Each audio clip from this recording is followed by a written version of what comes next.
Esta es la historia de Viriato, un hombre que emergió de las sombras de la historia para convertirse en uno de los más grandes símbolos de resistencia íbera contra la expansión imperial de Roma. A lo largo de una década, este pastor transformado en líder guerrillero mantuvo en jaque a la más formidable potencia militar de su tiempo, al punto de ser comparado por historiadores romanos con figuras legendarias como Aníbal o Espartaco.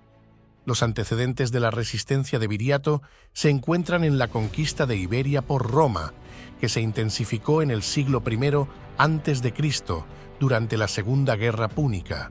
La expansión romana no solo fue una marcha militar, sino que también atrajo a colonos seducidos por la promesa de tierras y nuevas oportunidades en la recién creada provincia romana de Hispania. No obstante, esta expansión encontró una resistencia férrea, especialmente por parte de las tribus celtas y celtíberos, entre las cuales los lusitanos destacaban por su poderío y tenacidad. Los lusitanos, según Estrabón, eran la tribu más poderosa de la península y ocupaban lo que hoy sería el centro y sur de Portugal, extendiéndose también a áreas de las provincias españolas de Badajoz, Cáceres, Zamora y Salamanca. De entre ellos surgió Viriato, quien, aunque comenzó su vida como pastor, pronto se vería catapultado al centro de la agitación contra los romanos. La figura de Viriato ha quedado algo difuminada en la historia, y aunque poco se sabe de su vida antes de convertirse en líder, el significado de su nombre puede derivar del término ibérico vira o del celta viriola, que significaba portador de brazaletes, un adorno común entre los guerreros de Iberia.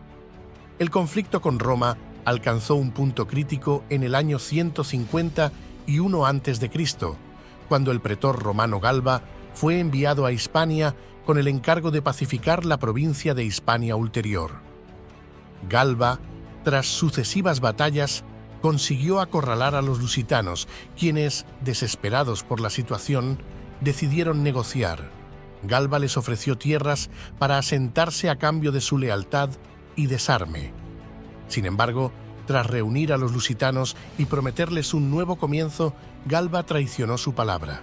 Una vez desarmados, ordenó a sus legionarios que los masacraran. Este acto de brutalidad, conocido como la masacre de Galba, resultó en la muerte de miles de lusitanos y la esclavización de muchos otros, aunque algunos, incluido un joven llamado Viriato, lograron escapar. Este evento marcó un punto de inflexión para Viriato, quien juró venganza y se convirtió en líder de los resistentes lusitanos. Bajo su liderazgo, Viriato adoptó una táctica de guerrillas que desorientaría y debilitaría a las legiones romanas durante años. La habilidad de Viriato para la guerra no convencional y su valentía personal lo elevaron entre sus pares y atrajo a hombres de todas las tribus íberas a su causa. Su estrategia era clara: nunca quedarse quieto, siempre moverse, atacar rápidamente y luego desaparecer. La primera gran victoria de Viriato ocurrió cerca de la Sierra de Ronda, donde logró emboscar a un ejército romano liderado por el pretor Calo Betilio. La batalla fue un desastre para los romanos, que vieron caer a más de 4.000 legionarios. Este triunfo fue solo el comienzo de una serie de victorias que consolidarían a Viriato no solo como un líder militar efectivo, sino también como un símbolo de la resistencia íbera. Enfurecida y desesperada por contener la insurrección, Roma envió sucesivas fuerzas para tratar de someter a Viriato, pero cada vez el astuto líder íbero lograba infligirles significativas derrotas. Su conocimiento del terreno y su capacidad para prever los movimientos enemigos le permitían siempre mantener la ventaja y sorprender a las tropas romanas. La táctica de Viriato de realizar ataques rápidos y desaparecer antes de que el enemigo pudiera organizar una respuesta efectiva se convirtió en una leyenda y un modelo de guerra de guerrillas que sería estudiado y emulado en conflictos futuros. A medida que pasaban los años, la resistencia de Viriato se fortalecía y su ejército crecía con voluntarios de todas las tribus íberas, creando una formidable fuerza que desafiaba abiertamente el dominio romano. En el año 145 a.C., Después de concluir la Tercera Guerra Púnica, Roma pudo finalmente concentrar más recursos en Hispania. Enviaron a Quinto Fabio Máximo, un veterano comandante con un ejército de más de 30.000 hombres, para acabar con Viriato.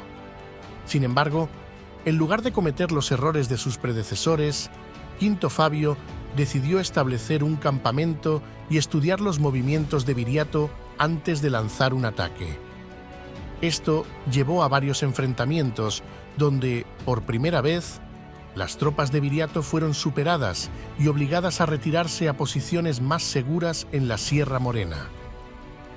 A pesar de estas adversidades, Viriato nunca dejó de lanzar contraataques y continuar con su campaña de hostigamiento. El enfrentamiento entre Viriato y Roma alcanzó un punto crítico en el año 143 a.C., cuando Quinto Fabio, ahora cónsul de Hispania, lanzó una ofensiva masiva que obligó a Viriato a retroceder aún más. Sin embargo, en un giro sorprendente de los acontecimientos, después de meses de continuas escaramuzas y batallas, Viriato ofreció negociar la paz con Roma, proponiendo un tratado que reconocería la independencia de los territorios lusitanos a cambio de un cese de hostilidades. Este tratado fue inicialmente aceptado y ratificado por el Senado romano, reconociendo a Viriato como amigo del pueblo romano, una distinción que parecía marcar el fin de las hostilidades y garantizaba la autonomía de los lusitanos.